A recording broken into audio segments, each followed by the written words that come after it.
Suara tersebut adalah suara burung kicau yang sedang berkicau dengan indahnya.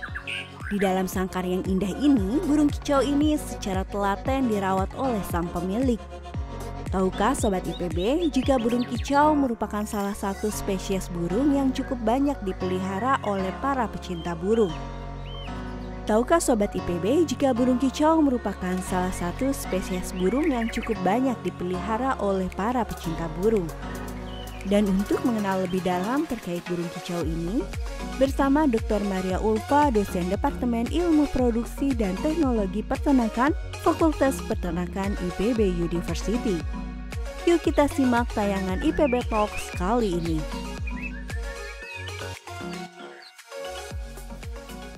Suara itu dihasilkan dari udara yang keluar melalui paru-paru atau diafragma atau kantong udara, sehingga keluar berupa suara yang dihasilkan oleh siring. Suara pada burung atau kicauan pada burung itu ada dua jenis. Yang pertama adalah song atau nyanyian, atau kita sebut juga kicauan. Ini hanya dihasilkan ketika burung akan melakukan breeding. Jadi untuk menarik pasangan agar mau melakukan breeding. Dan juga sebagai tanda bagi burung untuk menunjukkan bahwa ini daerah teritori dari burung tersebut. Nah, suara kicauan ini atau nyanyian ini terdiri dari banyak not atau silabel. Dan pada umumnya berupa irama yang melodius. Jadi sangat nyaman atau sangat enak untuk didengar. Suara yang kedua adalah alarm call.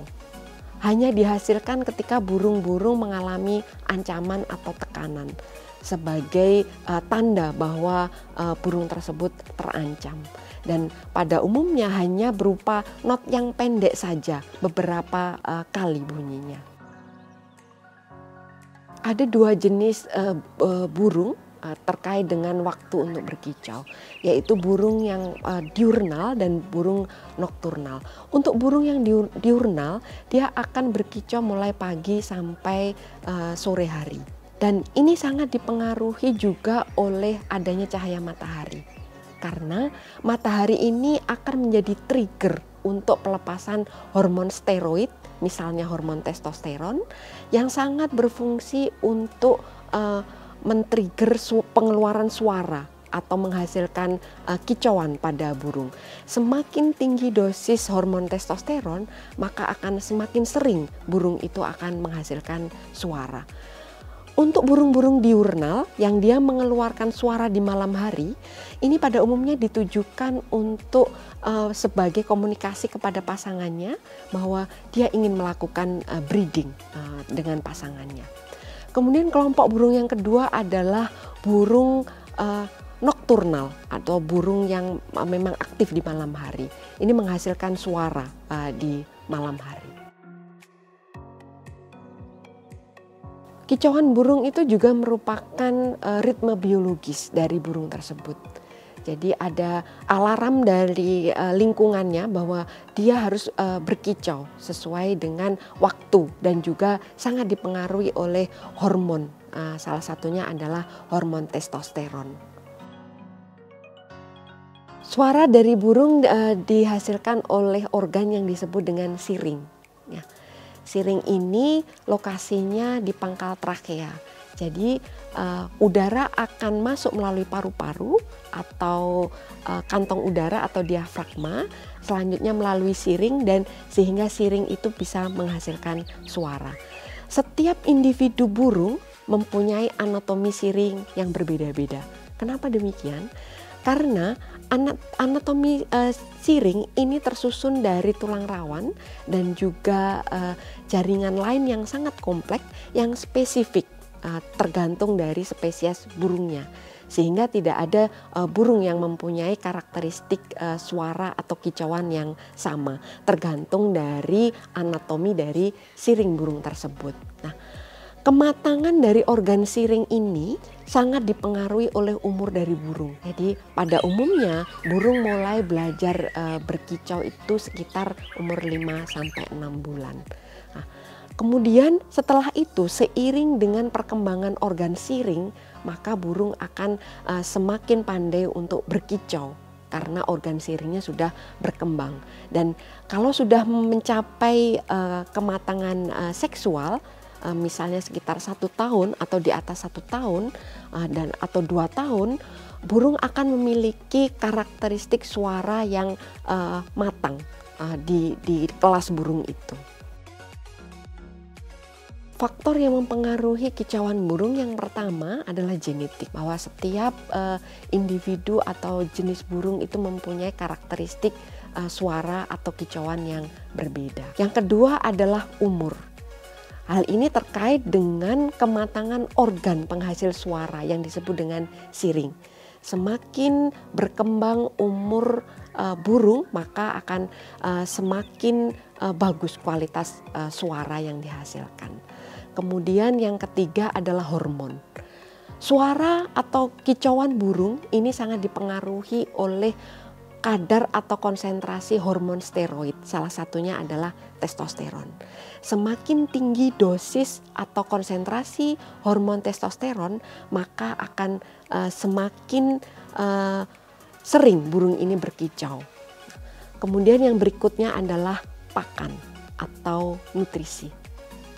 Jika burung mendapatkan asupan nutrisi yang bagus, tercukupi kebutuhan nutrisinya, maka burung akan sehat. Nah, kalau sehat, maka dia akan menampilkan kicauannya dengan bagus, sesuai dengan potensi genetik dari burung tersebut. Faktor yang berikutnya adalah latihan atau pemasteran.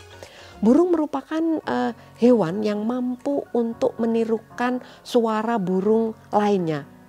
Nah, sehingga kalau untuk tujuan kontes, pemasteran ini sangat penting. Jadi burung akan menirukan suara burung yang digunakan untuk master. Jadi mastering ini ditujukan untuk mengisi suara burung tertentu dengan menggunakan suara-suara atau kicauan-kicauan dari burung yang lainnya. Nah, sehingga melalui proses pemasteran atau latihan ini, burung akan mempunyai isian suara atau kicauan dari jenis burung yang lainnya. Jadi dia mampu untuk menirukan berbagai macam suara tergantung dari jenis burung yang digunakan untuk mengisi atau memaster suaranya. Kemudian yang berikutnya adalah latihan harian. Mengapa latihan harian? Karena ini terkait dengan mental. Burung yang mempunyai mental yang bagus, berani, akan menghasilkan kualitas suara yang stabil dibandingkan dengan burung yang tidak dilatih atau tidak berani. Nah, dan ini sangat penting kalau misalnya burung tersebut digunakan sebagai kontes atau dalam perlombaan. Sehingga burung tidak takut dengan manusia, tidak takut dengan burung yang lain, sehingga suara yang dihasilkan juga akan sangat stabil sesuai dengan yang diharapkan di standar kualitas kontes.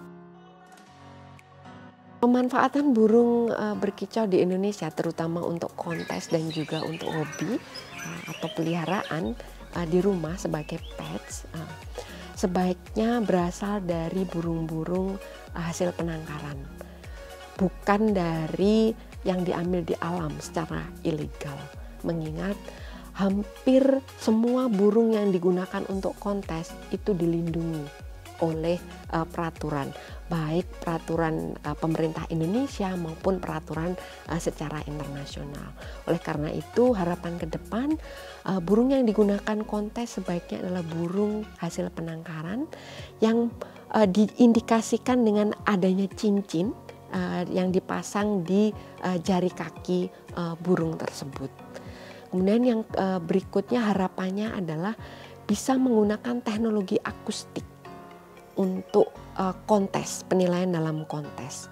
Mengingat dengan teknologi akustik kita bisa mengetahui dengan jelas secara akurat bagaimana pola suara yang dihasilkan oleh burung di kontes. Ada spektrogram yang bisa mengindikasikan bagaimana pola frekuensi, pola amplitudo, dan juga pola-pola karakteristik akustik lainnya dari burung yang dilombakan. Terima kasih sudah menyaksikan tayangan ini. Jangan lupa untuk like, komen, subscribe, share, dan nyalakan notifikasinya supaya kamu tidak ketinggalan tayangan terbaru IPB TV.